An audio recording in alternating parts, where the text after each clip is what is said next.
نحمده ونصلي ونسلم على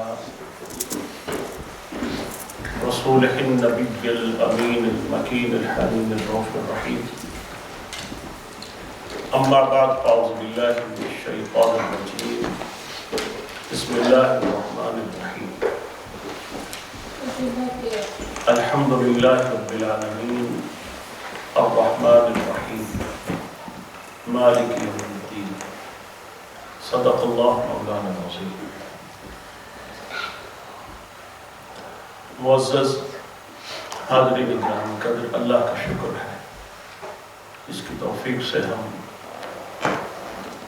آج ہل ویو اسلامک سینٹر میں اللہ اور اس کے رسول کے ذکر کے لیے جمع ہوئے ہیں. آج کی یہ مختصر مجلس محترم المقام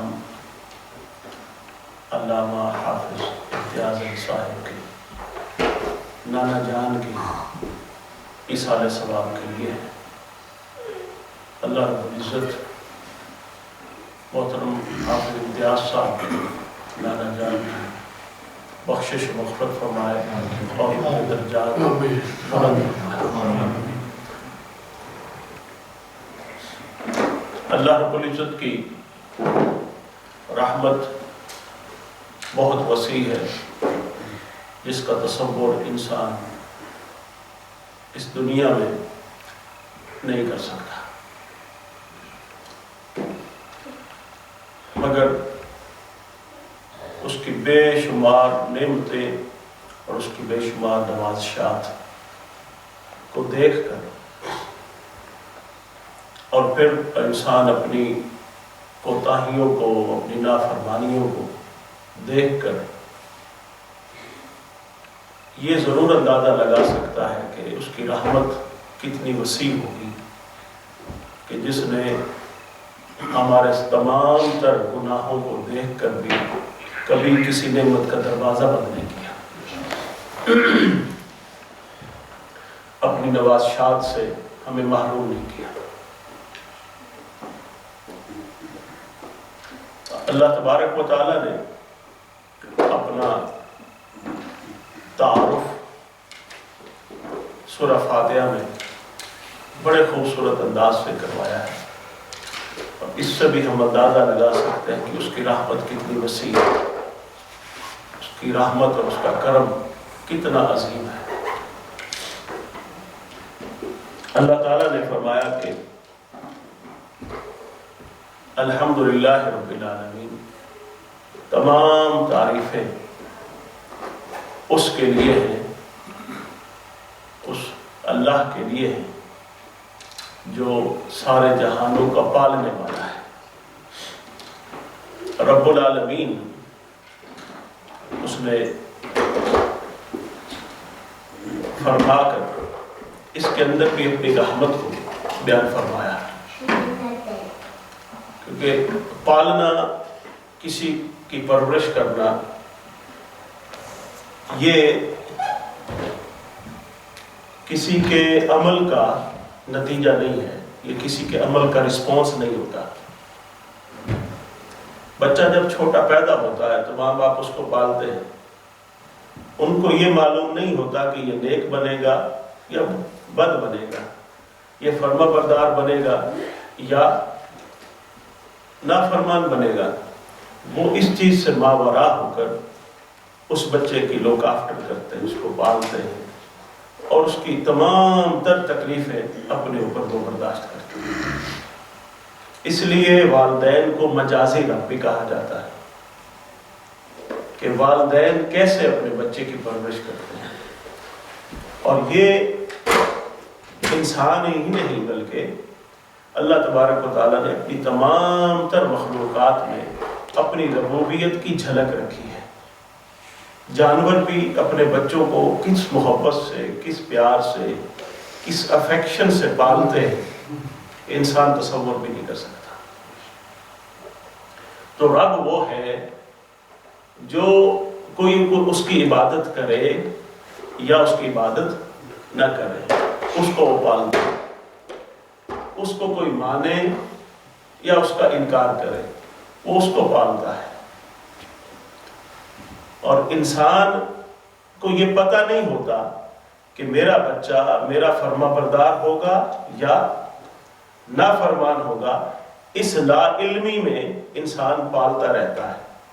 اگر انسان کو یہ پتہ ہو کہ یہ بچہ بڑا ہو کر یہ اتنا نافرمان ہوگا کہ میں والد ہو کر یا والدہ ہو کر یہ دعا کروں گا کہ اس سے بہتر تھا کہ یہ پیدا ہی نہ ہوتا، یا یہ مر جائے تو بہتر ہے، ہمیں سکون ہوتا ہے۔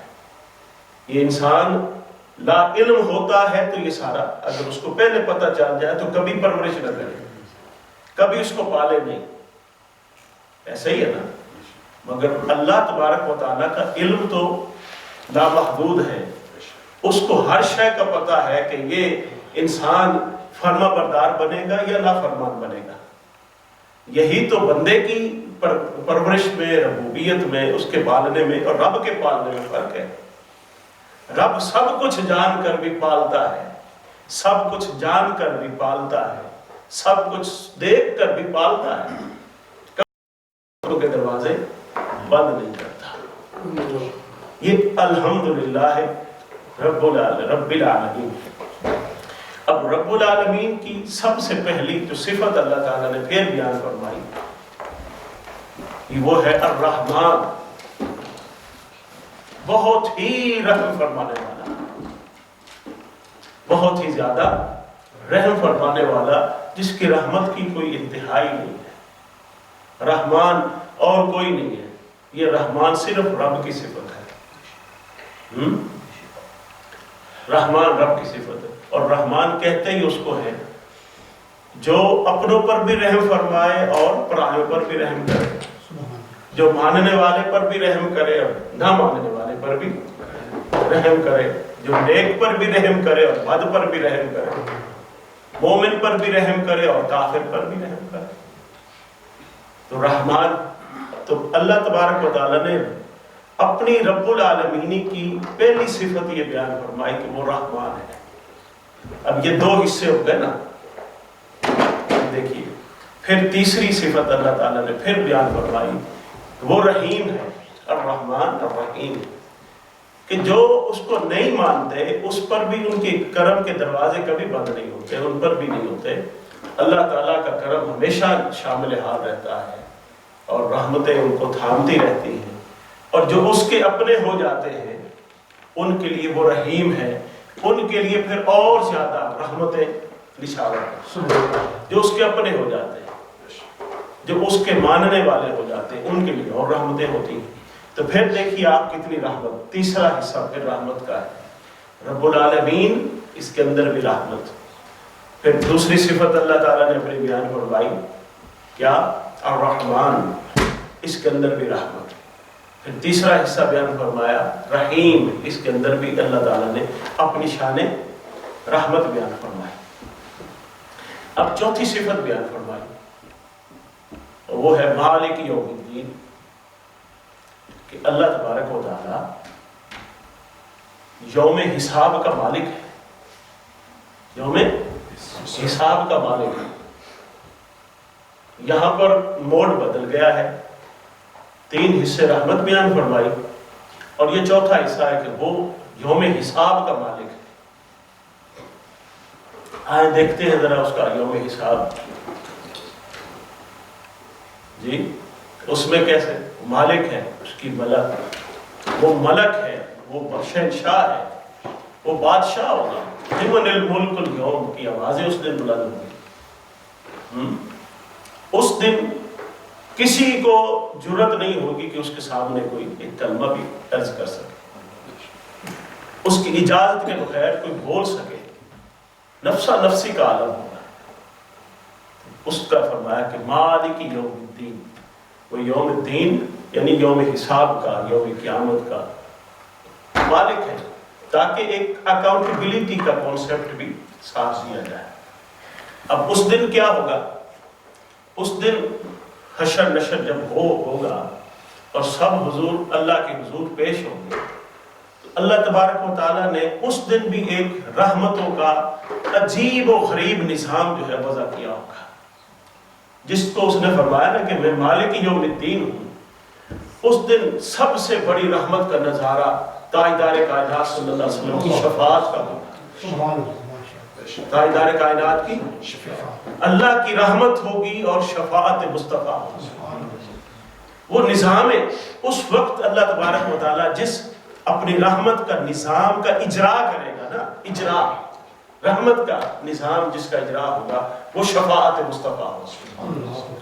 نبی پاک صلی اللہ علیہ وسلم کی شفاعت کا نظام, پھر حضور کی شفاعت کے جھنڈے کے تلے تمام انبیاء کرام کی شفاعت کا نظام, پھر اولیاء کی شفاعت کا نظام, صوفیاء کی شفاعت کا نظام ہوگا, اس میں والدین کی شفاعت کا نظام ہوگا, رمضان کی شفاعت ہوگی, قرآن کی شفاعت ہوگی. یہ ساری شفاعتیں چھوٹی سے لے کر تاجدار کائنات صلی اللہ علیہ وسلم کی شفاعت عظمیٰ تک, یہ سارے کا سارا وہ نظام ہوگا جو اللہ کی رحمت پر مبنی ہوگا. جس نے ایک دن کا بھی کسی کی تکلیف کا باعث اگر کوئی بن رہا تھا اس کو بھی ہٹا دیا نا اس کے راستے سے, اس کی تکلیف کو رفع کر دیا, تو انسان کو وہ بھی رحمت بن کر پیش آئے گا. کسی نے کسی کے راستے کا روڑا دور کر دیا, پتھر دور کر دیا, اللہ تعالیٰ اس کو بھی شفاعت, اس کو بھی شفیع بنا دے گا اس کے لیے. کسی حرام کتے جیسے حرام جانور کی جان بچا دی, پانی پلا دیا, بلی کو پانی پلا دیا, اس کی بھی شفاعت کے طور پر اس کو بخش دیا جائے گا.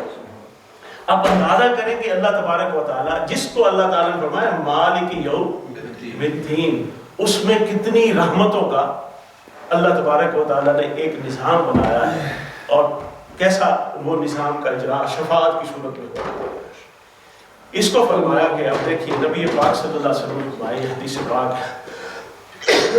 حدیث قدسی, سرکار نے فرمایا کہ اللہ تعالیٰ کی رحمت کے 100 حصے ہیں, اللہ تعالیٰ کی رحمت کے 100 حصے ہیں, اور کائنات اس دنیا میں تمام جہانوں میں اللہ تعالیٰ نے جس جس کو جتنا رحم دیا ہے, رحمت دی ہے, والدین کی رحمت اپنے بچوں کے لیے, بچوں کی رحمت شفقت اور ادب اپنے والدین کے لیے, میاں بیوی کی شفقت محبت رحمت ایک دوسرے کے لیے, دوستوں کی, رشتہ داروں کی, ہر ایک کی جو محبت رشتہ ہے وہ صرف اور صرف ایک حصہ جو اللہ تعالیٰ نے رحمت کا زمین پر اتارا ہے اس کا ریفلیکشن ہے, اس کا عکس ہے.